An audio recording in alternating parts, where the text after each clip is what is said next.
Hai guys, ketemu sama gue lagi di sore yang indah ini. Guys, gue mau cerita sama lo tentang sebuah The Einstein Theory of Insanity. Yaitu teori kegilaan Einstein. Jadi Einstein itu teorinya ternyata nggak melulu tentang masalah hitung-hitungan, relativitas, sama dengan MC kuadrat atau tentang postulat Einstein segala macam. Nah, cuma gue mau disclaimer dulu, gue perlu declare sesuatu menjadi sebuah disclaimer di akhir video ini. Jadi lo tolong saksin sampai terakhir ya guys. Jadi Einstein itu ternyata ada teorinya tentang yang applicable dalam kehidupan kita sehari-hari dan bagus buat kemajuan kita juga. Yaitu The Einstein Theory of Insanity. Yaitu isi teorinya guys, yaitu adalah sebuah kegilaan. Jika seseorang melakukan hal yang sama berulang-ulang berharap outputnya beda. Kan gila tuh. Ngelakuin hal yang sama diulang-ulang, beda dong outputnya gitu kan. Itu kan gila. Gue izin ngasih contoh dua. Yaitu contoh orang jualan dan contoh tentang seorang periset. Nah, gue bukan ahli jualan, cuma sebagai salah satu contoh konkretnya tuh kayak apa sih. Misalnya gini, ada seseorang jual produk. Nah, produk itu dijual dengan cara offline bazar. Dari bazar ke bazar, dari bazar ke bazar. Nah, sales volume-nya begini, mendatar aja, flat. Dia ingin perubahan, yaitu sales volume meningkat. Iya dong, dari begini-begini dia pengen outputnya berubah kan. Oleh karena itu cara yang dia lakuin tuh dia harus berbeda guys. Apa yang membuat sesuatu yang berbeda gue lakuin untuk mendapatkan output yang berbeda. Itu dari situ startnya supaya gak jadi masuk orang yang gila atau teori masuk dalam insanity. Oh kalau produk ini bazar gak efektif berarti gue harus mikirin dengan cara online. Dan setelah gue lihat kalau di bazar ada pun yang beli adalah Gen Z. Berarti gue harus pakai cara online semacam itu. Oh, nah ini kan bagus guys. Berarti kan ada analytic drivennya, lebih keren lagi.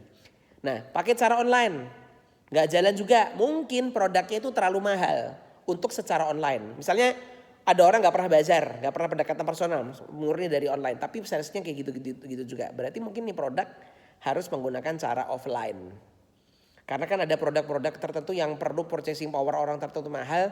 Emang pendekatan harus personal kan guys. Semacam butik produk, semacam itu. Atau memang yang lo harus rubah adalah barang yang lo mau jual tuh memang nggak.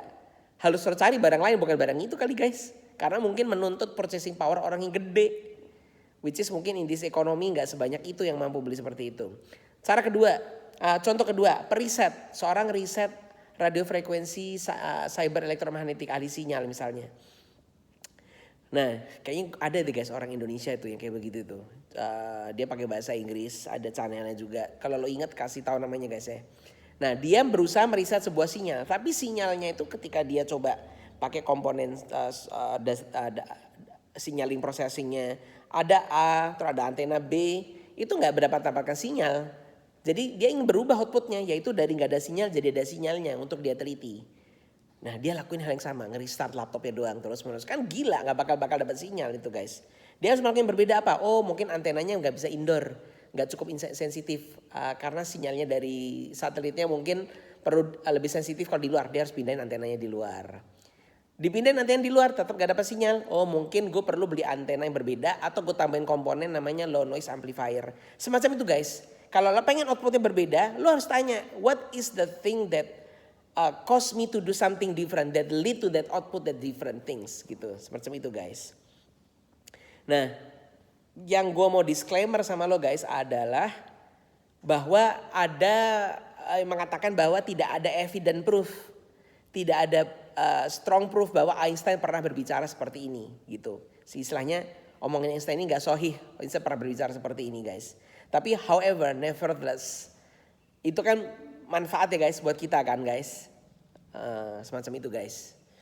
Yaudah guys, tolong like. Mau tahu gue mau belajar sama lo juga. Lo pada baca gue semua. Tulis di komen gue mau tahu pendapat lo. Thank you.